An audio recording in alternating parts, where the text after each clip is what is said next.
দক্ষিণ এশিয়ার আকাশ যুদ্ধে নতুন মাত্রা যোগ করেছে পাকিস্তান সেনাবাহিনী। চীনের তৈরি অত্যাধুনিক মাল্টিরোল অ্যাটাক হেলিকপ্টার জেট-10 এখন পাকিস্তানের হাতে।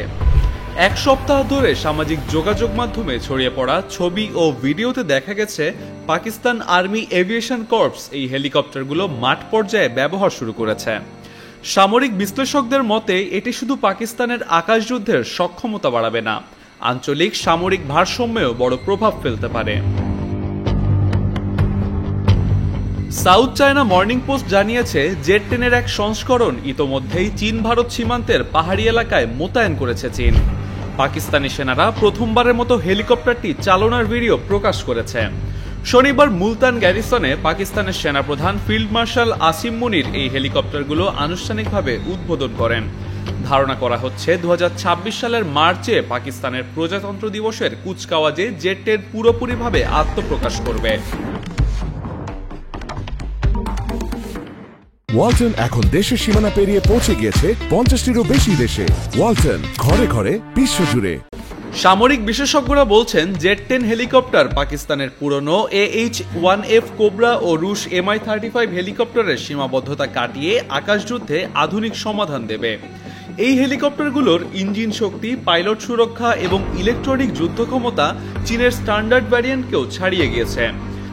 হেলিকপ্টারটি প্রায় ঘন্টায় 300 কিলোমিটার বেগে উড়তে সক্ষম। পূর্ণ অস্ত্র ও জ্বালানি বোঝাই অবস্থায় 800 থেকে 1120 কিলোমিটার পর্যন্ত যুদ্ধক্ষেত্রে টহল দিতে সক্ষম জেট-10। জেট-10 হেলিকপ্টারে রয়েছে উন্নত অ্যাভিওনিক্স, AH রাডার ভিত্তিক মিসাইল সতর্কতা ও ইনফ্রারেড কাউন্টার মেজার্স এবং টাইটানিয়াম সিরামিক আর্মার্স। 6টি আর্ম স্টেশন থেকে নিক্ষেপ করা যাবে 25 কিলোমিটার পাল্লার CM-502 KG precision strike missile এবং 23 মিলিমিটার মর্টার। এছাড়া পূর্ণাঙ্গ ইলেকট্রনিক প্রতিরোধ ব্যবস্থা, রাডার ও ইনফ্রারেড সিগন্যাল কমিয়ে হেলিকপ্টারের শত্রুর আকাশ প্রতিরক্ষা থেকে টিকে থাকার ক্ষমতা বাড়াবে। এসব প্রযুক্তি পাকিস্তানের আকাশযুদ্ধ সক্ষমতাকে নিয়ে যাচ্ছে এক নতুন স্তরে। পাকিস্তানের হাতে জেট-10 হেলিকপ্টার আসায় থেমে নেই ভারতও। আকাশযুদ্ধের প্রস্তুতি নিচ্ছে দেশটি।